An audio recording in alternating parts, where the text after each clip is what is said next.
जय श्री राम दोस्तों।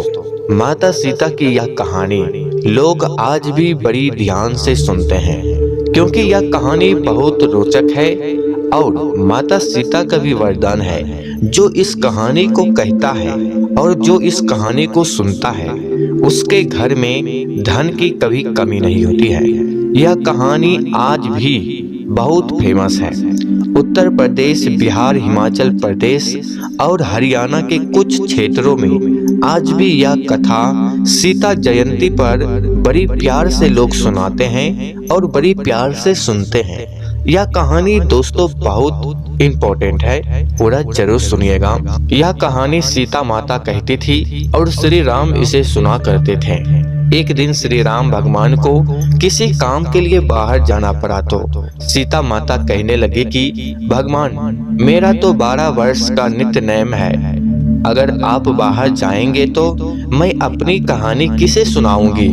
श्री राम ने कहा कि तुम कुएं के पाल पर जाकर बैठ जाना और वहाँ जो औरतें पानी भरने आएगी उन्हें अपनी कहानी सुना देना। सीता माता कुएं की पाल पर जाकर बैठ जाती है। एक स्त्री आई, उसने रेशम की जरी की साड़ी पहन रखी थी और सोने का घड़ा ले रखा था। सीता माता उसे देखती और कहती है, बहन, मेरा 12 वर्ष का नित्य नेम सुन लो। पर वह स्त्री बोली कि मैं तुम्हारा नित्य नेम सुनूंगी तो मुझे घर जाने में देर हो जाएगी और मेरी सास मुझसे लड़ेगी। उसने कहानी नहीं सुनी और चली गई। उसकी रेशम जरी की साड़ी फट गई, सोने का घड़ा मिट्टी के घड़े में बदल गया। सास ने देखा तो पूछा कि ये किसका दोष अपने सिर लेकर आ गई है।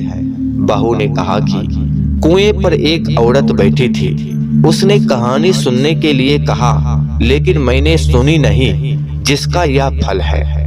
बहू की बात सुनकर अगले दिन वही साड़ी और घड़ा लेकर सास कुएं की पाल पर गई। सास को वही माता सीता बैठी मिली तो माता सीता ने कहा कि बहन, मेरी कहानी सुन लीजिए। सास बोली कि एक बार छोड़, मैं तो 4 बार यह कहानी सुन लूंगी।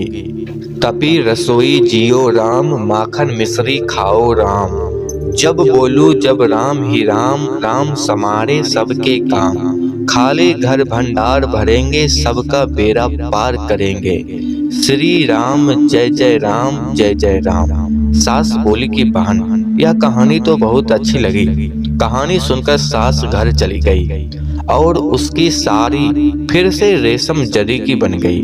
मिट्टी का घड़ा फिर से सोने का घड़ा में बदल गया। बहू कहने लगी, सास माँ, आपने ये सब कैसे किया। सास ने कहा कि तू दोष लगाकर आई थी और मैं अब दोष उतार कर आ रही हूँ।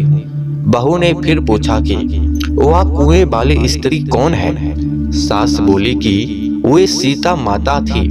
वे पुराने से नया कर देती है, खाली घर में भंडार भर देती है। वह लक्ष्मी जी का वास घर में कर देती है। आदमी की जो भी इच्छा हो उसे पूरा कर देती है।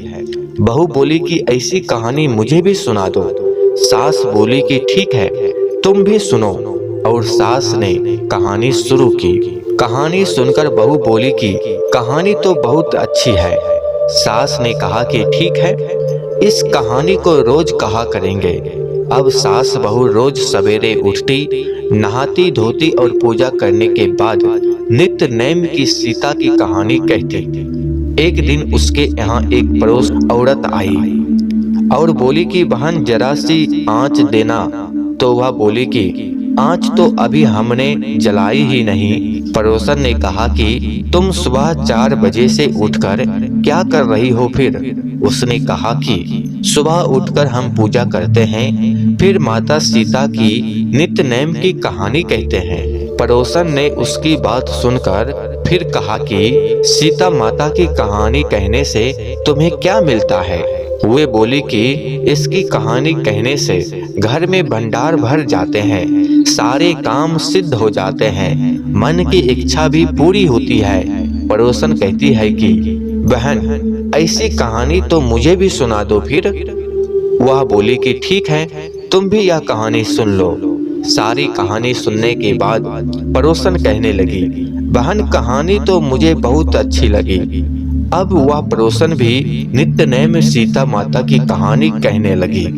कहानी कहने से सीता माता ने पड़ोसन के भी भंडार भर दिए। अब तो पूरे मोहल्ले में नित्य नेम कथा चल पड़ी। हर किसी की मनोकामना पूरी होने लगी।